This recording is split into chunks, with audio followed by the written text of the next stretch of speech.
Hello everyone and welcome to another Red Gaming Tech gaming news video with myself, Amata, here on the 6th of March. I have more Thief 4 news for you today. Some of you may have seen the screenshots which have been floating around on pretty much all the major websites, and Game Informer now has a comprehensive preview of the newly announced game, which of course has our hero Garrett, and it has a ton of information about the AI, the gameplay mechanics and so forth. So basically it gives you quite a good idea of what sort of game we can be expecting from Thief 4. So many thanks to Game Informer for this information. Anyway, I'm going to just go through all the points and then I'm going to discuss a few that I find interesting. So, let's start off with the AI. Garrett is not a fighter. Fighting against 4 or more guards in combat won't go well. Guards and other NPCs are aware of the level design, so they know where a person might try to hide. Guards understand the topography of the level, which areas could be used for hiding. Different NPCs will look for Garrett in different ways. That's rather interesting. I love the sound of that, and I'm sure stealth fans love the sound of it even more. As for gameplay mechanics, navigation beacon shows players where to go. The dev team wants players to explore environments as they see fit, so I would imagine that the paths aren't going to be hyperlinear or anything like that. It's going to be quite open with different paths for different approaches. Multiple entrances and exits in each room, so as I said, that just ties in to the exploration and different approaches element. Multiple options available for stealth approach. Focus mechanic has many uses, including being able to aid Garrett's vision as he navigates through open levels. Focus lights up the screen and highlights pipes you can climb and candles you can put out to make the room darker, so obviously the more well lit a room is, the harder it will be for you to stay hidden. You can upgrade your focus as well. Doing so will give you a bigger radius of things to see. Fingerprints and some gives you hints on which drawers are best to look in. Every drawer is accessible. You can pickpocket, and you can use focus while pickpocketing to slow time and swipe up to three times many items from others. Can spend money to upgrade supplies and equipment at the end of each mission. Various artifacts are scattered throughout the game levels, and you can use these to decorate Garrett's hideout. Garrett is motivated by the thrill of stealing some things that others can't take, so he enjoys a challenge, shall we say. Focus will show a number of attack points on enemies. Can select a point like the chest to do a quick push that will buy him some more time to dash off into the shadows. You can also string together a number of points to perform a more debilitating attack. Team is trying to find a balance between making combat enjoyable and allowing players to enter combat if they want, and major mechanics are in place, but they don't actually give detail here on what those mechanics might be. I'm guessing they're referring to the focus mechanic mainly. Anyway, we've got some tools here for Garrett's arsenal. The blackjack can be used when sneaking up behind guards to knock them unconscious. Bow, powerful, can be used outside of combat, e.g. fire at bottle in another room to lure a guard away, trigger a switch to lock the guard inside.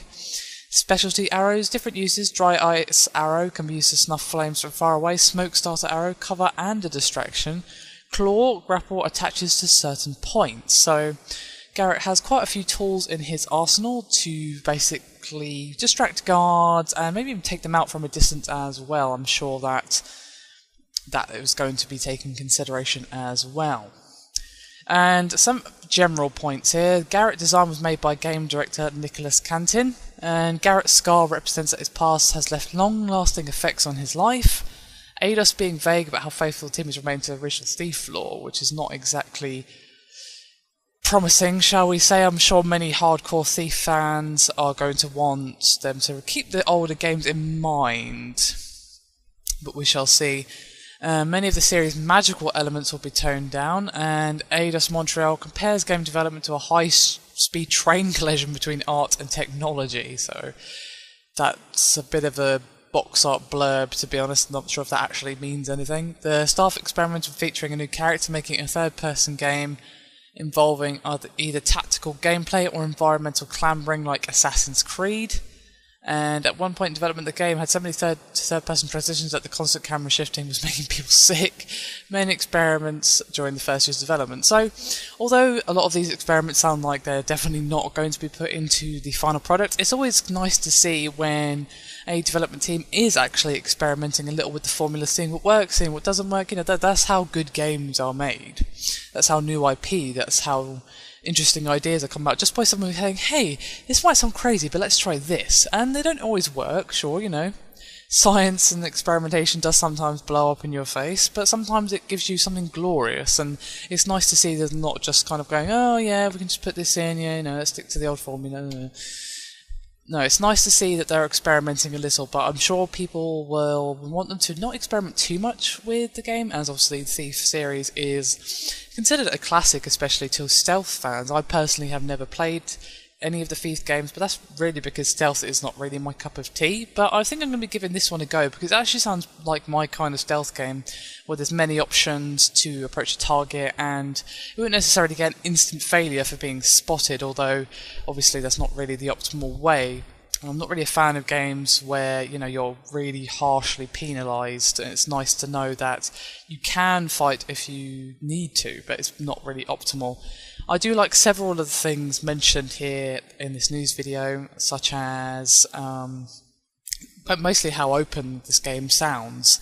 Obviously how open it's actually going to be remains to be seen until the actual game comes out, which by the way will be on PC, PS4 and other next-gen platforms in 2014.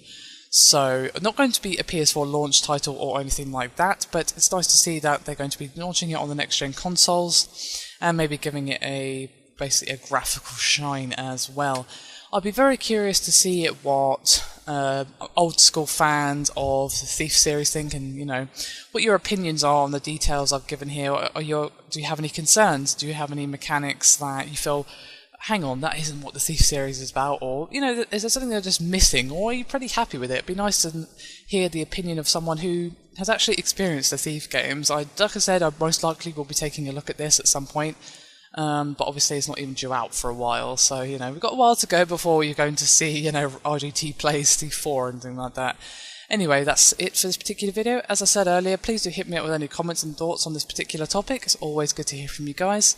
And give us a like and a share if you haven't done so already. It really does help. I know every YouTuber ever says this, but that's because it's true. Even a quick share on your Facebook or what have you really does help get our name out there and just, spread the RGT love. Anyway, enough of all that. Thank you again for watching, and I'll see you again next time. Bye for now.